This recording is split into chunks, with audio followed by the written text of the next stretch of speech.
한국어 마을이 미국에 있다고요? 상상도 못할 일이었습니다. 미국의 한 지역에 한국어 마을이 있고 그곳에서는 누구도 한국어로만 대화를 해야 합니다. 미국의 한국어 마을이라니 자랑스럽지 않으신가요? 지금부터 마이클 톰슨 교수의 한국어 이야기 들려드리겠습니다. 여기서 잠깐 딱 5초만 투자해서 구독과 좋아요를 눌러주시면 영상 제작에 큰 도움이 됩니다. 저는 하버드 대학교 언어학과 교수 마이클 톰슨입니다. 지난 35년간 세계 각국의 문자 체계를 연구하며 라틴어, 그리스어, 산스크리트어부터 중국의 한자, 이집트의 히에로글리프, 메소포타미아의 쿠네이폼 문자까지 인류가 만들어낸 수많은 문자들을 분석해왔습니다. 하지만 오늘 제가 서 있는 이곳은 정말 특별한 장소입니다. 여기는 미국 버지니아주에 위치한 한국어 마을입니다.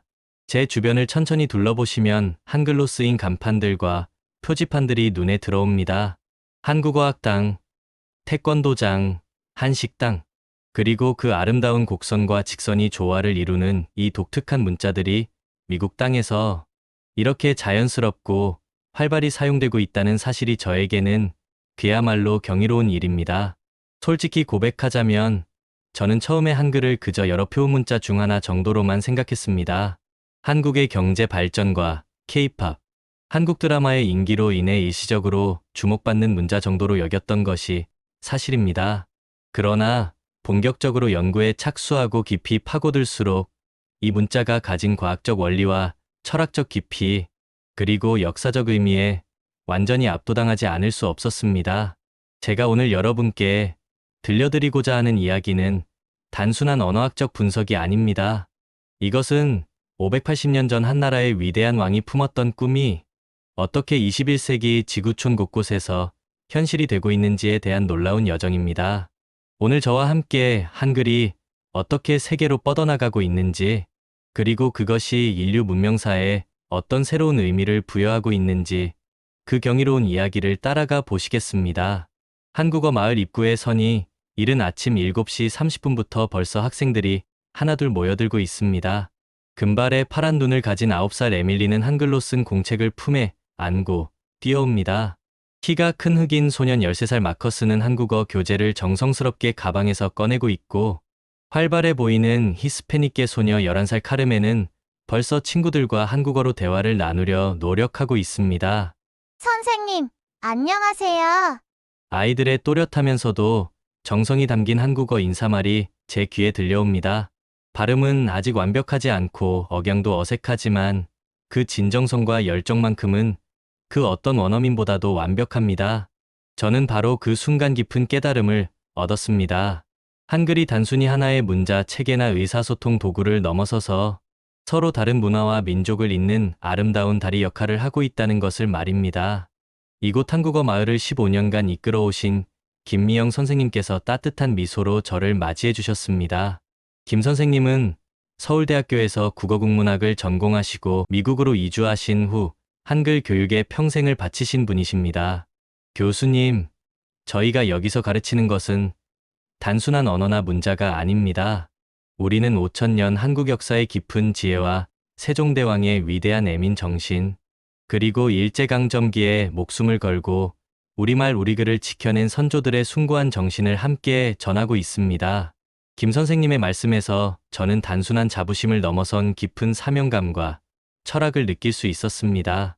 그리고 그런 자부심과 사명감에는 충분한 역사적, 학문적 근거가 있다는 것을 저는 곧 깨닫게 될 것이었습니다. 교실 안으로 들어가니 벽면에는 세종대왕의 초상화와 함께 훈민정음, 창제 원리를 설명하는 도표들이 정성스럽게 붙어 있었습니다. 한글의 자음이 발음, 기관의 모양을 본떠 만들어졌다는 설명, 모음이 천지인 철학을 바탕으로 창제되었다는 내용들이 알기 쉽게 정리되어 있었습니다. 12살 에밀리가 저에게 다가와 한글로 쓴 일기장을 보여주며 말했습니다. 교수님, 저는 한글이 너무 예뻐요. 영어로는 표현하기 어려운 제 마음이 한글로는 잘 써져요. 그 순간 저는 전율을 느꼈습니다. 이 어린 미국 소녀가 580년 전 세종대왕의 마음을 정확히 이해하고 있었던 것입니다. 마커스는 태권도복을 입고 와서는 저에게 한국어로 태권도를 배우면서 한국어도 같이 배우게 되었는데 한글이 정말 신기해요 라고 말했습니다.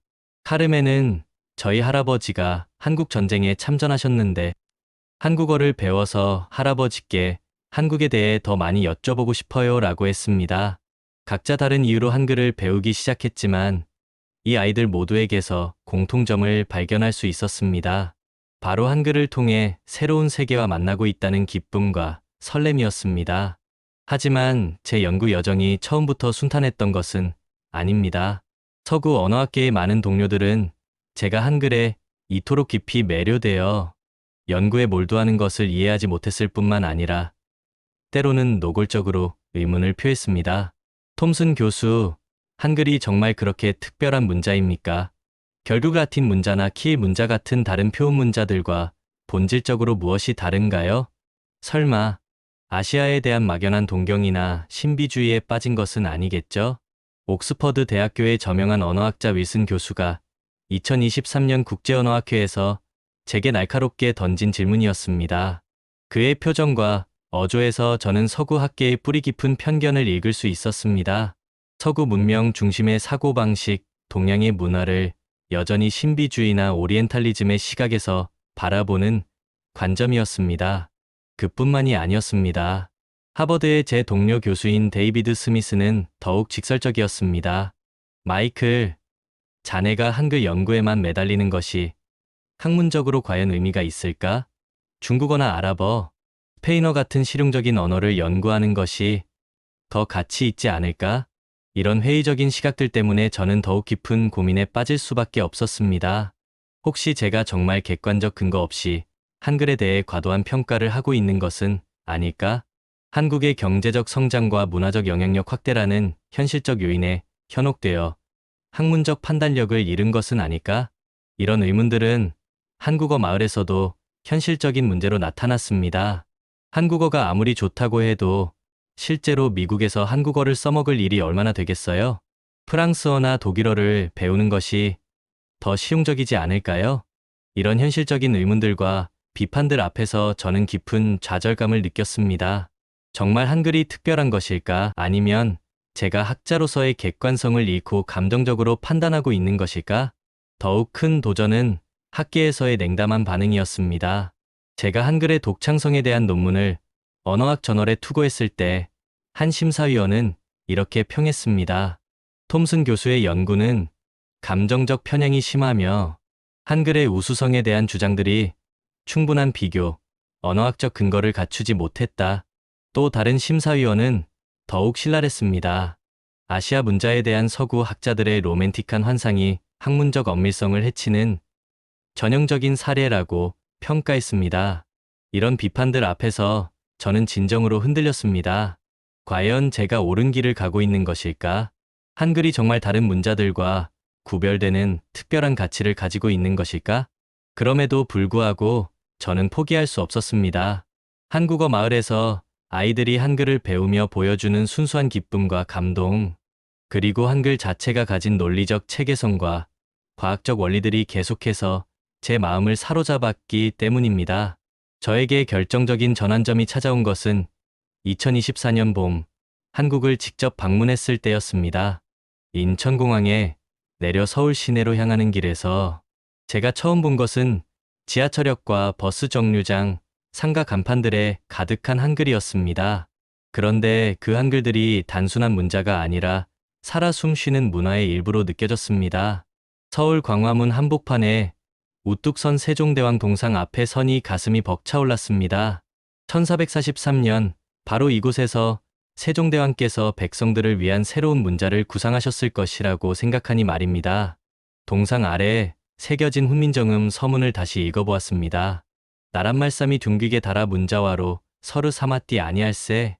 이런 전차로 어린 백성이 니르고저 홀빼이셔도 마침내 제 뜻을 능히 펴지 못할 놈이 아니라 내 일을 위하여 어여삐 너겨 새로 28자를 맹가노니. 580년 전 문장이지만 그 의미는 너무나 명확했습니다. 우리나라 말이 중국과 달라서 한자와 서로 통하지 않는다. 그래서 어리석은 백성들이 말하고 싶은 바가 있어도 결국 자신의 뜻을 제대로 펼치지 못하는 경우가 많다. 내가 이것을 딱하게 여겨 새로 28글자를 만든다. 그 순간 저는 전율했습니다. 이것은 단순한 문자 창제가 아니었습니다. 이것은 인류 역사상 가장 위대한 민주주의적 혁명 중 하나였던 것입니다. 왕이 백성들의 의사소통권을 위해 새로운 문자를 창제한다는 것. 그것은 당시로서는 상상할 수 없는 파격적인 일이었습니다. 이어서 찾아간 곳은 서울 용산구에 있는 국립한글박물관이었습니다. 박물관에 들어서자마자 저를 압도한 것은 한글의 창제 원리를 설명하는 전시물들이었습니다.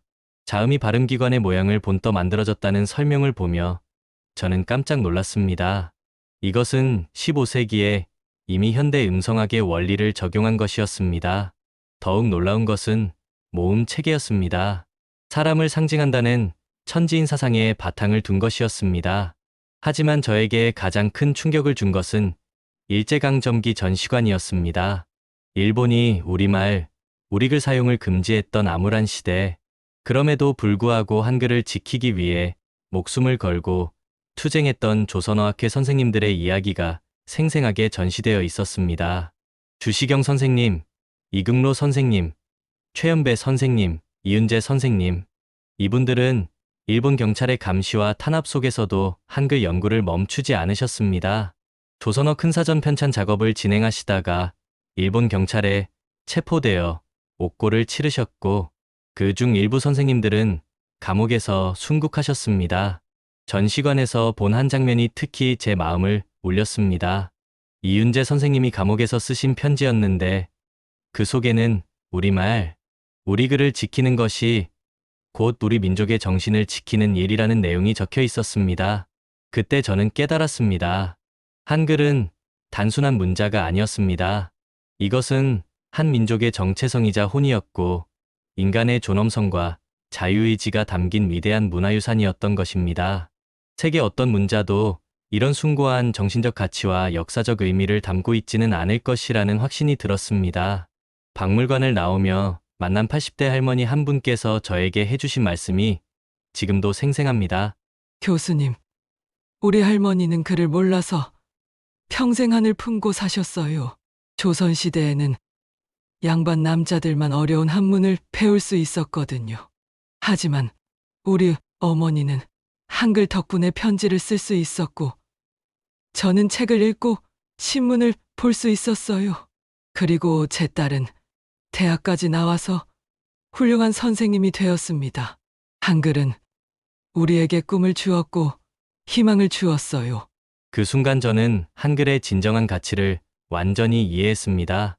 한글은 계급과 성별, 신분과 지위를 뛰어넘어 모든 사람에게 문자, 생활의 권리와 기회를 부여한 세계 최초의 민주적 문자였던 것입니다.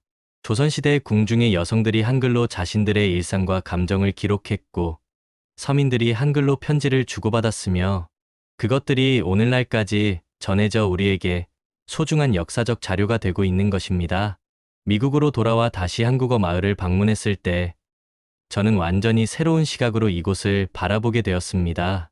케이니 선생님, 한글로 제 이름을 예쁘게 써주세요 라고 말할 때, 마커스가 한국 친구들에게 편지를 쓰고 싶어요 라고 말할 때, 저는 580년 전 세종대왕의 애민 정신이 21세기 미국 땅에서 다시 생생하게 살아나고 있음을 느꼈습니다. 에밀리는 저번과 달리 저에게 희망의 응원을 해주었습니다. 교수님, 꼭 우리 한글을 세계에 알려주세요. 한국어가 너무 좋아요. 나중에 크면 한국에 꼭 가고 싶어요. 드디어 제가 기다렸던 순간이 왔습니다. 유네스코 본부에서 열린 세계문자 학술대회에서 제가 한글의 과학적 우수성에 대해 발표할 기회를 얻은 것입니다. 강단에 서서 세계 각국에서 온 언어학자들을 바라보니 가슴이 뛰었습니다. 저는 자신 있게 말했습니다. 신사숙녀 여러분, 오늘 저는 인류 역사상 가장 과학적이고 체계적인 문자를 소개하고자 합니다. 한글은 단순한 표음 문자가 아닙니다. 이것은 인간의 발음 기관을 연구하여 만든 최초의 과학적 문자입니다. 크린의 한글의 자음 체계를 보여주며 설명했습니다. 기역, 니은, 미음, 시옷, 이응 이 5글자는 인간의 발음 기관인 아음, 설음, 순음, 치음, 후음을 각각 대표합니다. 그리고 키역, 티귿, 피읍, 치읓, 히읗, 은 기본 자음의 획을 더하여 거센 소리를 표현했습니다. 이처럼 체계적이고 과학적인 문자 창제의 원리를 가진 문자는 세계 어디에도 없습니다. 청중들의 눈빛이 달라지기 시작했습니다. 그들은 한글의 독창성에 감탄하고 있었습니다. 이어서 저는 한글의 모음 체계를 설명했습니다. 한글의 모음은 천지인 사상의 바탕을 두고 있습니다. 단순함 속에 깊은 철학이 담겨 있는 것입니다. 옥스퍼드 대학의 윌슨 교수가 손을 들고 질문했습니다. 톰슨 교수님, 그렇다면 한글이 다른 문자들보다 배우기 쉽다는 것입니까? 저는 자신 있게 대답했습니다. 그렇습니다. 한글은 표문자의 장점과 표의문자의 장점을 모두 가지고 있습니다. 자음과 모음을 조합하여 음절을 만드는 방식이므로 배우기 쉬우면서도 한 글자 안에서 자음과 모음이 조화롭게 결합되어 한눈에 인식하기 쉽습니다. 그때 한국에서 온 젊은 연구자가 발언을 요청했습니다. 교수님의 발표에 감사드립니다. 저희 연구팀이 조사한 바에 따르면 한글을 처음 배우는 외국인들이 기본 읽기를 익히는데 걸리는 시간은 평균 2, 3주입니다. 이는 중국어의 2, 3개월, 일본어의 3, 4개월과 비교할 때 매우 짧은 시간입니다. 청중석에서 박수가 터져 나왔습니다. 저는 그 순간 무한한 자부심을 느꼈습니다. 한글의 과학성이 세계적으로 인정받는 순간이었습니다. 발표를 마치고 다시 한국어 마을로 돌아온 저는 완전히 달라진 마음으로 이곳을 바라보았습니다. 에밀리가 한글로 쓴 일기장을 보여주며 말했습니다. 교수님, 한글로 쓰면 제 마음이 더 잘 표현되는 것 같아요. 그 순간 저는 세종대왕의 위대함을 다시 한번 깨달았습니다. 580년 전 그분은 이미 알고 계셨던 것입니다. 문자는 단순한 의사소통의 도구가 아니라 인간의 마음과 생각을 담는 그릇이라는 것을 말입니다. 한국어 마을의 김 선생님께서 저에게 말씀해 주셨습니다. 교수님, 한글이 세계로 나아가는 것은 단순히 한국어 사용자가 늘어나는 것 이상의 의미가 있습니다. 이것은 세종대왕의 애민 정신이 온 세계로 퍼져나가는 것입니다. 정말 그렇습니다. 한글을 배우는 세계의 학습자들은 단순히 새로운 문자를 익히는 것이 아닙니다. 그들은 모든 사람이 자신의 생각을 자유롭게 표현할 권리가 있다는 세종대왕의 철학을 배우고 있는 것입니다. 오늘 저는 확신합니다. 한글의 세계 진출은 단순한 언어의 확산이 아닙니다. 이것은 인간 존엄성과 평등, 그리고 소통의 가치가 온 세계로 퍼져나가는 문화적 혁명입니다. 마커스가 한글로 쓴 시를 낭송하는 소리가 들려옵니다. 한글은 아름다워요. 마음을 담을 수 있어요. 어설픈 발음이지만 그 진심만큼은 완벽합니다. 저는 지금 이 순간을 기록하고 싶습니다. 현재 미국 버지니아의 한국어 마을에서 세계 각국의 아이들이 한글로 자신들의 꿈을 써내려가고 있습니다. 세종대왕의 꿈이 580년의 시간을 건너 21세기에 꽃 피우고 있는 것입니다. 한글은 이제 한국만의 문자가 아닙니다. 이것은 전 인류가 공유해야 할 소중한 문화 유산이며 더 나은 소통과 이해를 위한 다리입니다. 세종대왕께서 백성들이 자신의 뜻을 펴는데 어려움이 없게 하고자 한다고 하셨던 숭고한 정신이 오늘날 온 세계로 퍼져나가고 있습니다. 저는 언어학자로서 단언할 수 있습니다. 한글의 세계 진출은 인류 문명사에 새로운 장을 열고 있습니다. 이것은 단순한 언어의 확산이 아니라 인간의 존엄성과 평등을 실현하고자 했던 한 위대한 왕의 꿈이 현실이 되는 과정입니다. 이상 언어학과 교수 마이클 톰슨이었습니다. 어떠신가요? 우리에게는 익숙하고 매일 대화하고 글 쓰며 크게 느끼지 못하지만 전 세계에서는 한글의 열풍이 불고 있습니다. 자랑스럽지 않으신가요? 이렇게 효용한 문자를 만들어주신 세종대왕님을 존경하신다면 구독과 좋아요, 그리고 이 영상을 널리 공유해주세요. 스페셜 해외 사연이었습니다. 다음 영상에서 더 좋은 영상으로 찾아뵙겠습니다. 감사합니다.